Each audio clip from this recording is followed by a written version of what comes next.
Welcome to the Intrazone, a show about the Microsoft 365 Intelligent Intranet. I'm Mark Cashman, here with my co-host Chris, the guy who's way beyond Microsoft Ignite, McNulty. Well, thanks, Mark. Today, it's just the two of us chatting and sharing the floodgates of Microsoft Ignite, specifically highlighting news and announcements across Microsoft Viva, Lists, SharePoint, OneDrive, Syntex, and more, including some brand new words for this podcast: loop, mesh, football, touchdown, and a few nuggets from the Office team. I couldn't resist myself. I was thrown by what I accidentally just said there. Sharing the floodgates of Ignite. It's like sharing and flood and fire. I don't know. I think it was all kind of hot. It can be scary, and I think that's okay because that's what we're here for. We're here to put out the fire or to call the play as the person crosses the finish line or jumps into the end zone. But for us, we can at least claim that Microsoft Ignite, the fall version, is in the books. And Chris and I want to take some time and focus on the content that is now available on demand. You heard a lot of product and a lot of news and a lot of things that we'll focus on. But across our team, which we try to succinctly say the OneDrive, SharePoint, and Viva team, just that alone, our team and our product groups that we worked with generated 25 new blogs. We had 18 breakout and on-demand sessions, all in the mix of the rest of the company, pushing out a lot of news across a lot of products. So November 2nd, 2021 was a big lift of the embargo. And so that flood that Chris is a little bit fearful of and we want to make sure is not too scary happened. And there's a lot out there that we want to clarify and at least highlight some of those things that you might have missed. It's really interesting when you think about what Ignite has become, here, year two of a pandemic where it's all virtual, in that historically, the Microsoft energy and the customer energy all show up in the same 4 or 5 day increment. This time around, that intensity was probably the 4 weeks leading up to November 2nd. And the first day of Ignite, sessions needed to cover. We were doing Q&A and different things. The rest of the week, it was off to our customers to get that intensity of Ignite this year. And it was relatively quiet for me, I'd say, on Wednesday and Thursday last week. I think that is the nature of a virtual event. By the time you get to the event, you are more in a support role versus a content publisher or creator. And I'm very aware of some of the things that you were driving. So I know those 4 weeks were super busy. And to times that by all of the peers that we work with in our immediate product groups and product teams, and of course across the company. And the expectation is to put on a very succinct, clear, way for people to engage, to learn about what we're doing next. And that day of, or that week of, even if it's just a couple of days of that intense, flood of news and lots of sessions and Q&A support, hopefully by that time, everything is clear because, we've made it as clear as we hope it will be received. And then it's just a matter of amplification and getting it out there. It's funny. I was chatting earlier today with John Mile. Close listeners of the podcast may know him as one of the product managers for Viva Learning. And I was like, hey, now that you're at GA, what's it like going back to those 2-hour work days? Because, whatever my experience was, your experience was, we had some major product launches and announcements. And those teams, when we say it was, 4 weeks of intensity and then a couple of days of regular, it was, 4 or 8 months of intensity. And I don't think they've even come up for air yet. Of some of the things that you drove or some of the things that you consumed just as anybody would have on November 2nd afterwards, was there anything that popped that finally we were able to say X, or I was really surprised by Y? I'm curious just from your own experience of Ignite, what popped for you? Well, we're going to talk about it in a second. I'd say Loop was the one that popped the most. And I think it popped much higher, farther, louder than certainly I anticipated going into it. Because, Loop is based on Fluid. We've been talking about Fluid for a couple of years now. It just was astonishing to see that that's kind of where so much of the heat and light came at Ignite. So Fluid, as folks may recall, is the core idea that content increasingly is less and less about files and more about containers that hold different components. And if we break those individual elements down, this is a paragraph, this is a table, this is a bullet list, this is an agenda, we can start to combine those in all sorts of interesting ways and places, so that if I paste something into a web page or into a chat or an email, everyone gets the same dynamic thing. And so Fluid has been working on that for a while, but what we kind of unveiled was not just the brand, but also the initial implementation with Loop workspaces, Loop pages, Loop components. That's something that definitely popped from a customer perspective. I actually did a couple of what we call EBCs, which are presentations at the Executive Briefing Center, which is virtual these days. And most of the EBC briefings I deliver are at the modern work level. What's new in modern work within M365, sometimes in individual products. But 3 customers tore up the agenda after day 1 of Ignite and said, we want to talk about Loop, we want to talk about Mesh, we want to talk more about like that Teams face gallery that we showed. That's kind of what popped for me. What's some of the things that popped for you? Well, I was definitely drawn to Loop, and I want to put a little plug to the Loop team that Chris and I actually put together a bulleted list in a Teams chat that he and I then both worked on within the chat to put out the outline of what we wanted to talk about today. And that was kind of fun. That was, created in Teams. We stayed in Teams and could even copy paste that, and I tried it in a browser just outside of the chat. And it was really cool to see the Loop component work, that at the end of the day was a bulleted list that we could collaborate on no matter where from. So really nice to see Loop as a name land on how the Fluid and the Fluid components and now other components, pages and the app itself are evolving. But I actually was kind of surprised to see a lot of what the Power Platform team was doing. I kind of glance over and understand about half of what they say because I'm not as involved with all of their products in the back ends that they lead up to then to come out as a new product or a new feature capability. But the thing that I saw resonate most, if I could at least reflect on the community, was the pricing model that the Power Apps team put out there. Doesn't sound so jazzy in terms of, something to land as an exciting feature, but I think they finally saw how are people using the product and how are they wanting to get the most out of their investment in it without overpaying or overcommitting. And so it might sound a little weird, but the Power Platform has a new pay-as-you-go model, specifically now starting with Power Apps. And it's really based on customer consumption. Build an app, use it. If it doesn't get used, you don't have to, have this prepaid notion. And so there was a lot of kudos and compliments about that. And I thought it was resonating in the sense of how we promote using the Power Platform and Power Apps. And, you would want to have it more based on use than kind of this weird allocation where you're not quite sure. We saw a lot of bringing Power Platform, and Dynamics, which is closely underpinning the Power Platform, into Teams. That seemed to be something I found that, really interesting, the ways that we do what we described as one Microsoft. How do we combine across Microsoft to solve a customer solution instead of shipping the org chart, as we say sometimes? So we want to dive right in, get into that Loop component that Chris and I worked on, which is going to translate as the outline of this IntroZone episode. We do want to highlight 2 assets if you want to go looking for them now, or we'll have links in the show notes for sure. There is a guide that we've maintained that is a focus of all of our sessions and blogs and other guides.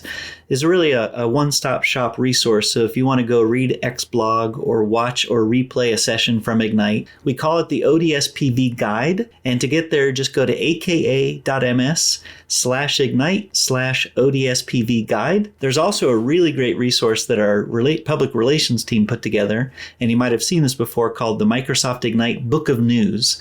There's a book of news for 2021, and we'll have a link in the show notes. You can go and search for it, or you can follow that link, and it takes you to a really nice structured all of the news across Microsoft with links to go read those individual blogs to get more details. So the ODSPV guide and the Microsoft Ignite Book of News are really 2 core assets that are going to be where you want to turn to go for more information. But with Chris and I, we're going to jump right in. We've kind of already started with our first bullet.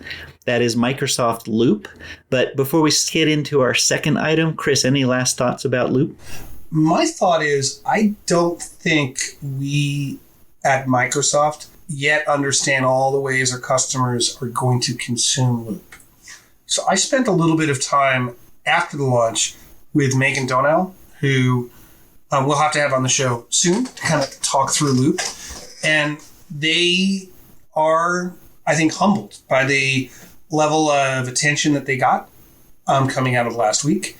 They thought that Loop would be this interesting alternative way for small teams and businesses to connect across organizational boundaries. And the interest they saw just is coming from 360 degrees from every kind of Microsoft customer that's out there. Definitely something. It is still in preview. It is not something that's released yet, but we've branded it and we've got a lot of details on Microsoft.com/Microsoft-Loop and in the book of news. As people are starting to read and consume, there were a couple of sessions about it. One was pretty broad overview. One was a little bit more technical deep dive. And Chris and I gathered just a couple of sentences that just might help answer some of the common questions that I saw, even asked in a session that wasn't about Microsoft Loop that we helped support Jeff Tieper on. But here, it just is a quick definition plus a couple of answers to the FAQ that I think are helpful as we learn more and, of course, share more. But Microsoft Loop is a powerful and flexible canvas that moves freely across applications, enabling teams to think, plan, and create together from anywhere. Again, powered by the Content Cloud platform. That's the kind of the what. And then people ask the how.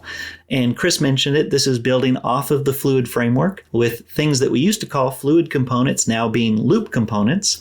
There are other elements like Loop pages and the Loop app. But the one question we thought is to add some clarity. We're not 100% sure if this is every single component of Loop.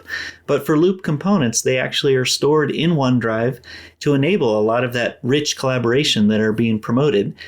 We got that from one of the technical sessions to make sure that people are aware. And there's, of course, a lot more coming around documentation. But having used it now technically twice, once back in the Fluid framework days and once now as a Microsoft Loop offering with Chris in a chat, it's pretty easy tech to use. And I think Chris is right. It's going to be a learning curve in what do people try, what do people want, and how do we evolve it?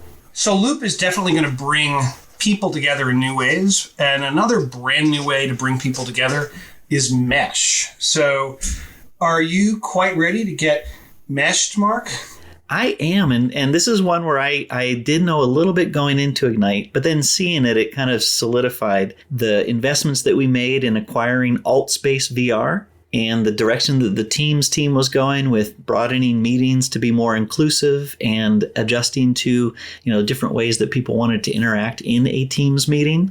But I have probably now attended 4 or 5 AltSpace VR meetups or as a part of an extension of an event where before I just only had it through my computer, but now I've got one of those Quest 2 Oculus headsets. And I've joined that way where I now actually can move my hands and be a little bit more interactive. But it's interesting to see if by being an avatar in a space and really just having nice conversations, but having that be contextual to the event or as an after we present it, here's a way to mingle. There's a lot, I think, to offer in this space. There's even things that the SharePoint team is thinking in these space in terms of how we can add in or leverage some of our work with SharePoint spaces.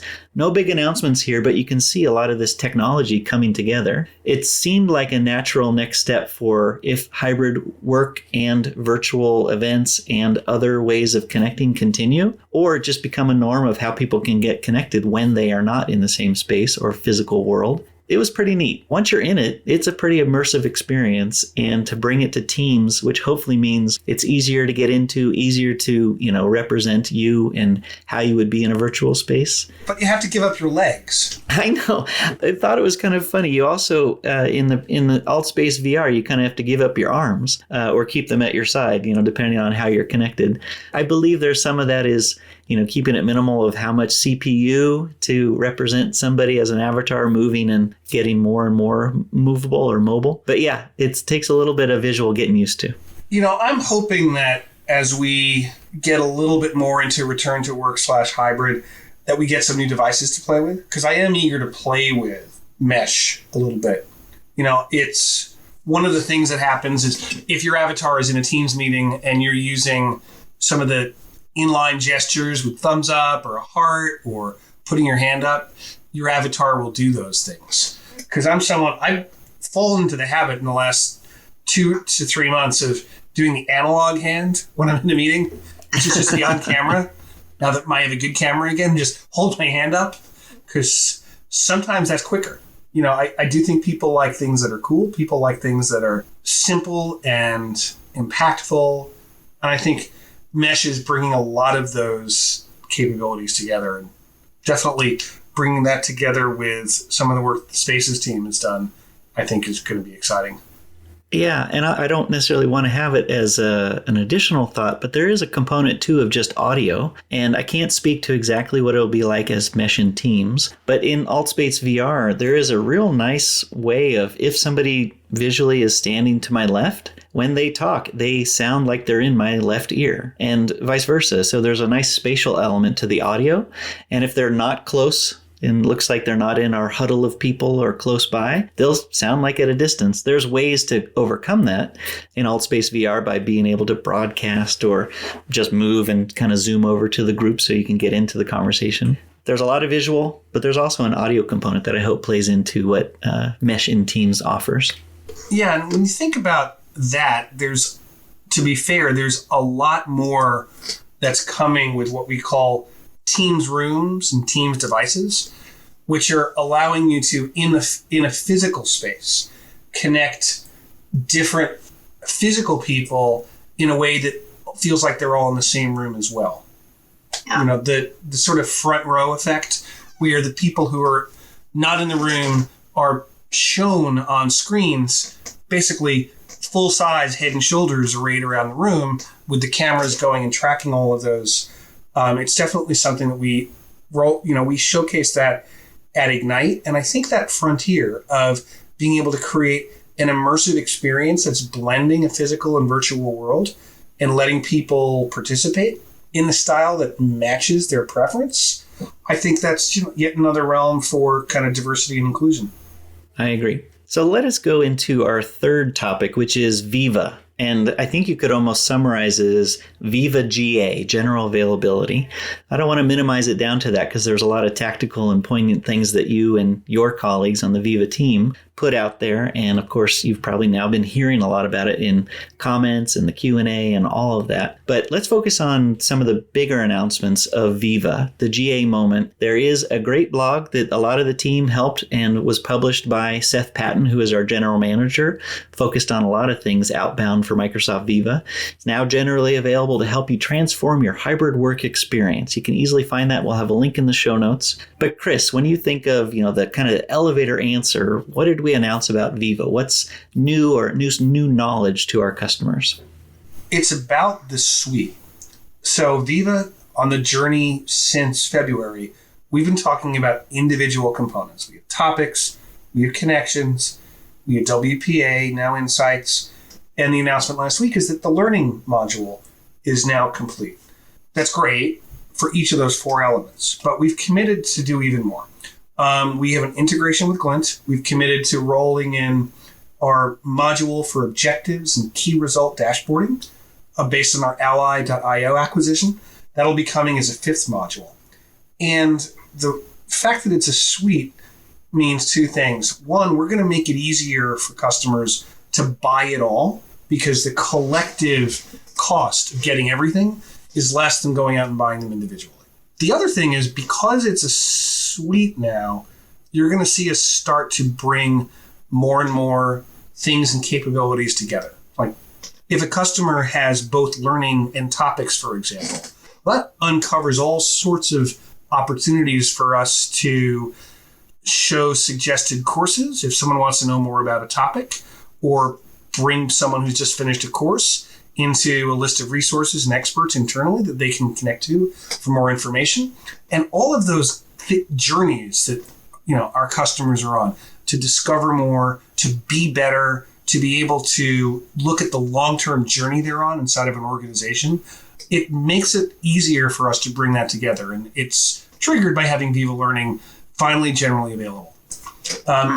There's also new capabilities for insights for managers and things about meetings. Mark, there was some stuff I think on connections I think Viva Connections had an earlier GA, so technically it's been out there for a little bit, and some of the underpinnings are SharePoint home sites, and specific to our audience, there's a lot of value in just knowing SharePoint home site brought into Teams. It's wonderful, and it's a really nice setup to be able to get that configured. But the Viva Connections team came out with a little bit more information around APIs, a lot of what you can do with adaptive cards and make the dashboard and the feed web parts really come to life. And just moving those into the next value for both web and mobile.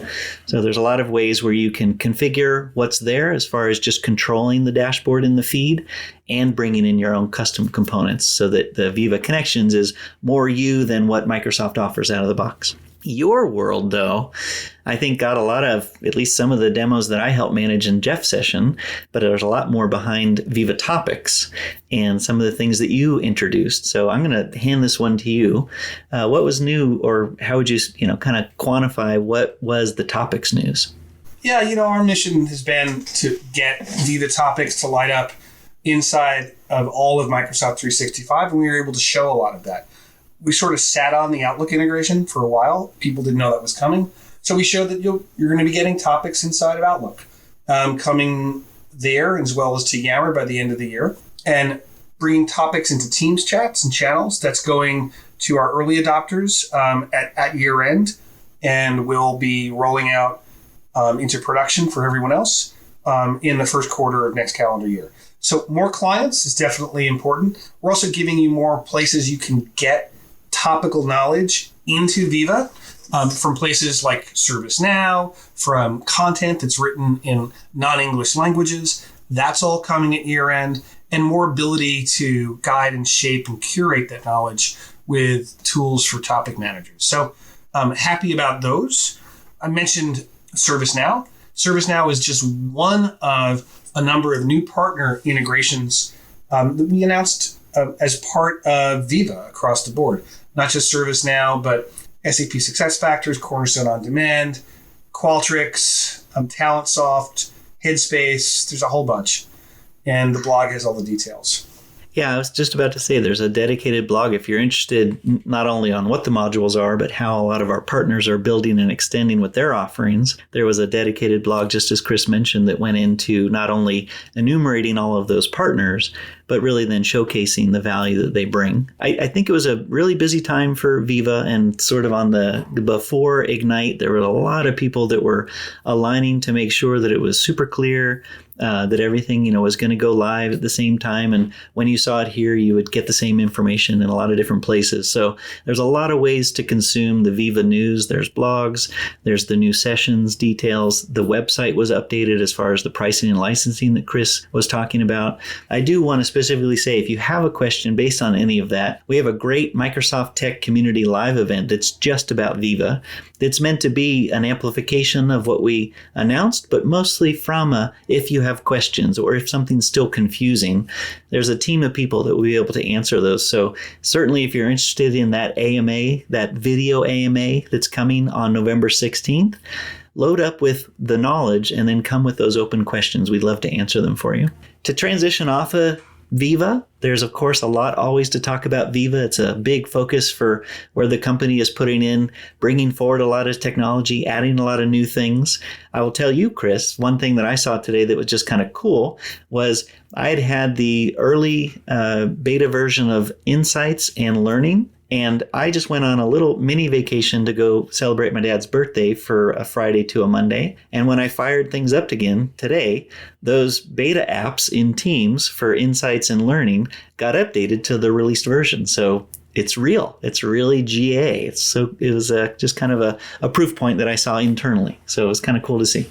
There's a number of environments that I use on a daily basis, both Microsoft's own Microsoft Digital version of what we're doing, and then all of these advanced things, and then just like standard customer environments.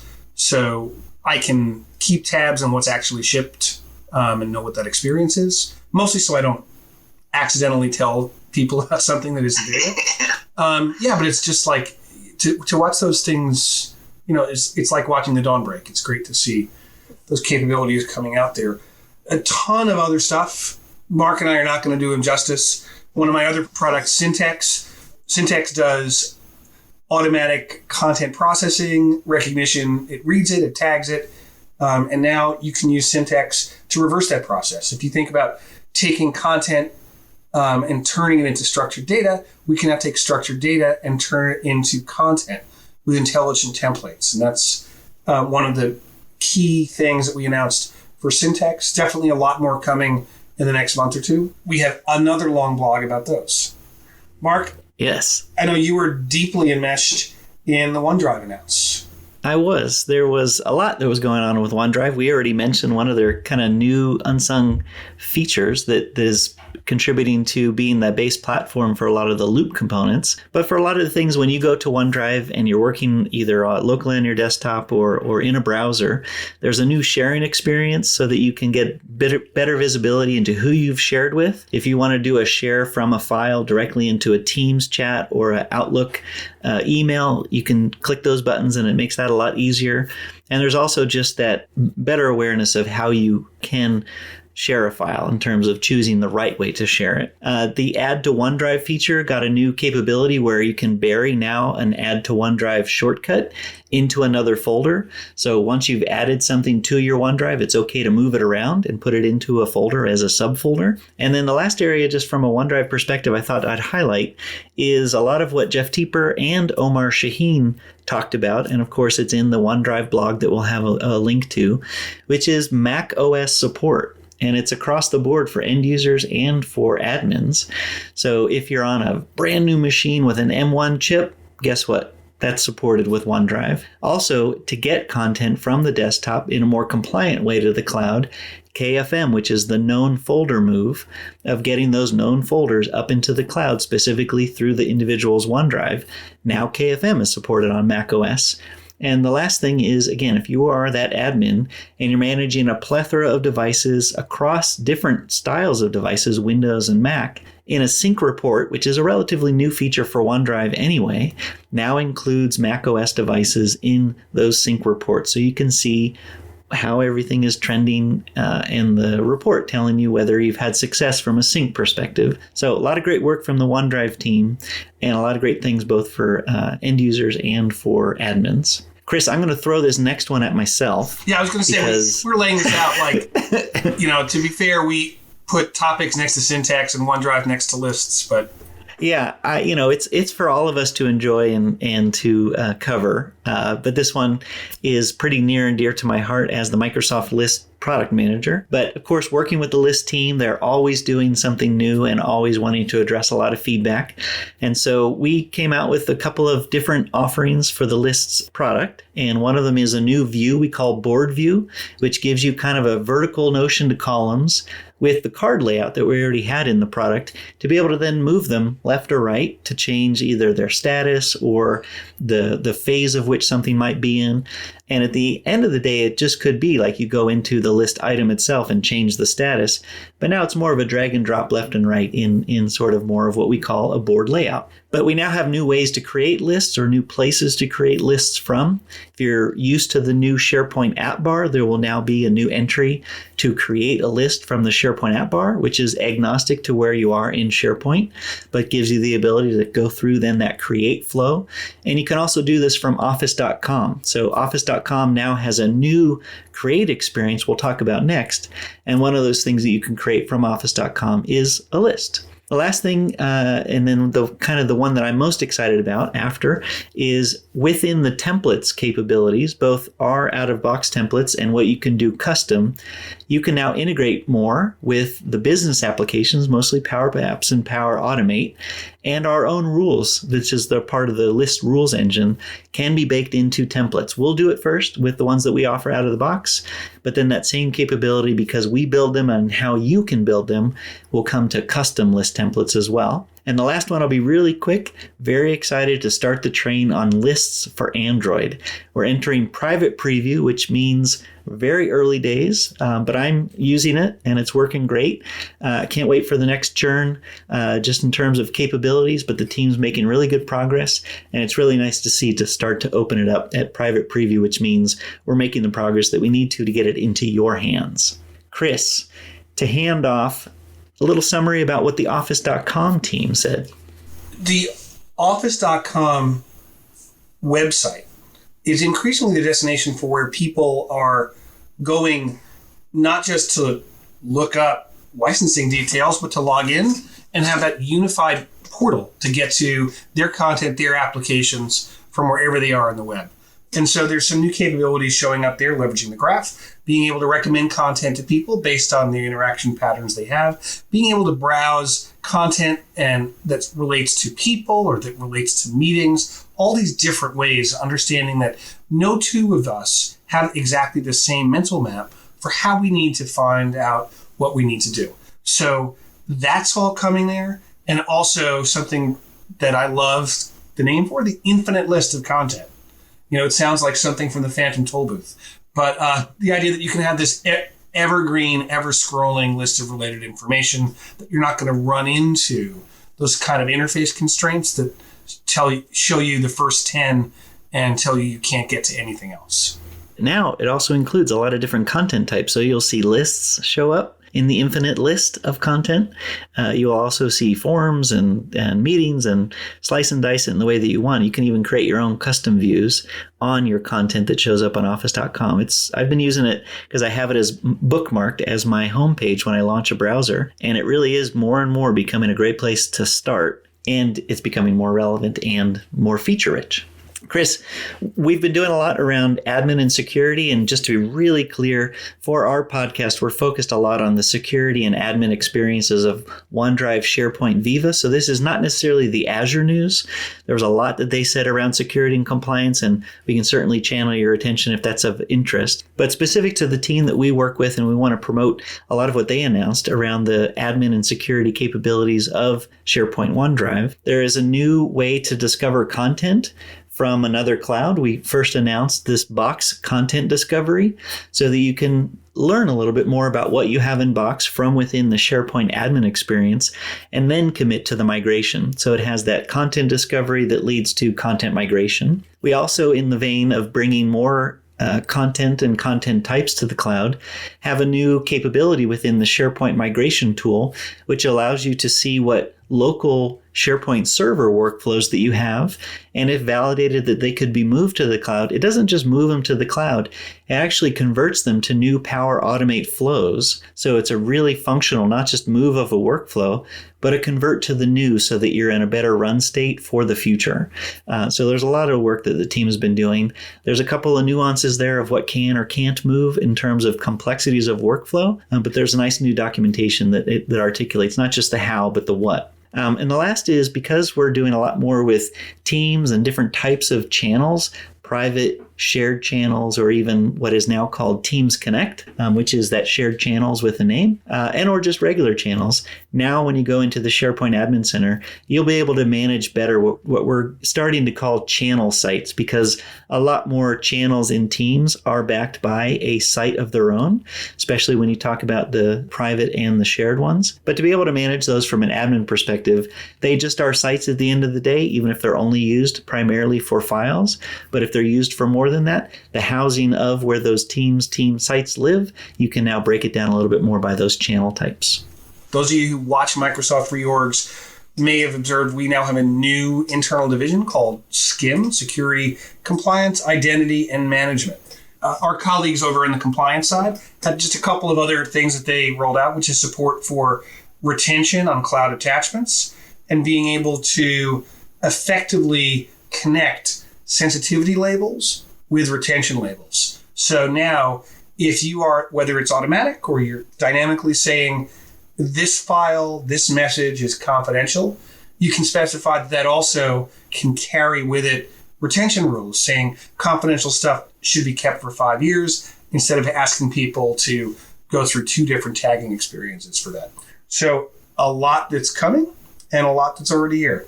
On this last list item in our bulleted list that was so generously ordered and added to thanks to Microsoft Loop, Chris, I'm going to pitch it to you, but in the form of, did you hear about this announcement and how would you define it? And it is our least descriptive bulleted list item. It is Search and Microsoft Graph now have the greater capability around Data Connect. I'm going to pitch to you, Chris. What is that? Data Connect is the ability to reach out to an even broader range of sources than ever before to be able to bring information into the graph and make it searchable. And so a lot of the ways that you may think about search are I'm looking for files, or I'm looking for documents, I'm looking for words inside of those. But by being able to tap into those rich data sources, things that live in database or contact management systems, and being able to get all of that broad range of heterogeneous data sources that you use and some of your other counterparties or customers or partners use, being able to get all of that into the graph to make it discoverable is the core of what Data Connect is about. It really addresses something that has been a common question I remember from the early days of Microsoft Graph. We really positioned it and promoted it early on to be able to pull information out of the graph, to either build really nice user interfaces on top of it that made it a more personalized experience for people. What we mentioned around Office.com content, that's driven by the graph. And there's a lot that you can do to pull from the graph. But in this one, what Chris just was describing is answering that common question / ask for the graph is to be able to put more data into the graph and then, of course, have those same experiences to be able to pull from it. I think there's a lot going on in the search space. I will admit it's the thing I think I know the least about, but am the most excited about from an end user to be able to search from Teams in a better way, to be able to have that experience of seeing more in search results more clearly, to be able to ask search in a more natural way to then get those search results and refine down. But I bet for a lot of our customers and specifically a lot of our developers who are trying to address how do I connect to another repository and have that be a part of this unified search experience, I think this is going to go a long way. And if you need more to know about Graph Data Connect, longtime listeners of this broadcast, folks who go back to the dawn of SharePoint, or at least the second dawn of SharePoint, our old friend Jeremy Thake is one of the product leaders for Graph Data Connect, and compliments to him on getting that out the door. With all of this, we're going to have a lot of links in the show notes so that you can go and read different blogs, or at least get to that main blog that we mentioned that's the guide that then can be your channel to find a whole bunch of stuff. Or if by name, search on Microsoft Ignite and then type in whatever it is that you're looking for. Lots and lots of new content, a lot that we covered here, plus. But it's really nice to hear Chris describe things that maybe I don't know about. Hopefully for you to hear a little bit about some of the things that I am able to describe, or at least enumerate through. There was a lot of news from Microsoft Ignite, and we hope to land it here and keep it as a nice going forward conversation, because there's always going to be questions based on what we announced. And there's a lot of, once you start using it, we'd love to hear your feedback. So let us know about the news. Let us know about your use of once it starts to land in your hands. And if anything is still a little fuzzy or unclear, we'd love to know, and we can promote that to our peers and give them a little nudge to make things a little bit cleaner and more aware of what it is. But Chris, I think we should turn our attention, start winding down, and talk about events. Chris, our next event. Our next event is something that you can experience from the comfort of everywhere. Microsoft Tech Community Live, the Viva edition. This is a video Ask Microsoft Anything, or AMA session. That's kicking off on November 16th. That's going to be running starting at 8 a.m.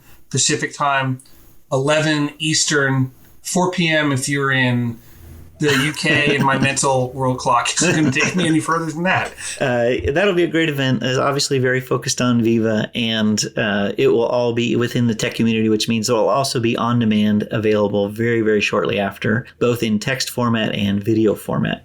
Shortly after, just the next day, on November 17th, there is a community event, the Teams Day Online. And it really is just a next round of a really great way to soak up all of the news around Microsoft Teams, and also probably more so all of the best practices learning from a lot of great presenters. And I believe Teams Day Online might even have a Chris McNulty presenting.